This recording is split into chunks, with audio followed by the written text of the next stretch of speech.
And what worried me is I knew George's prayers was going to reach heaven, and I was like, "Don't you dare!"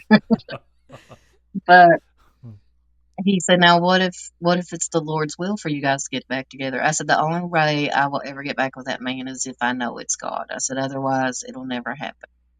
And he said, "Well, I'll tell you this. What if I just pray for the Lord's will?" I was like, "Fine, whatever." I was Yeah. bitter, Yeah. and I was like, "Yeah, whatever. Go ahead." And anyhow, long story short, uh, he had gotten a hold of me and told me he had gotten saved, and I was like, "Oh, I'll believe that when I see it, whatever." And he said he was getting baptized. His mom ended up getting sick and put in ICU. So Hmm.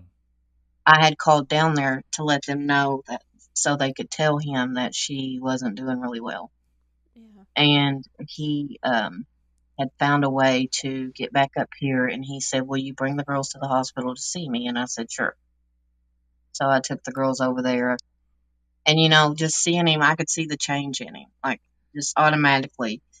His eyes were kinder and more lit and just twinkly.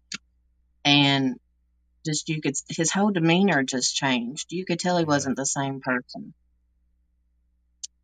And from there on you know, but I knew it was the Lord. I had prayed the whole time. I was still praying for him, Yeah. for the Lord to help him and change him. And I was like, "Lord, even though I'm not getting back with him, just change him, because I still didn't want him to go to hell."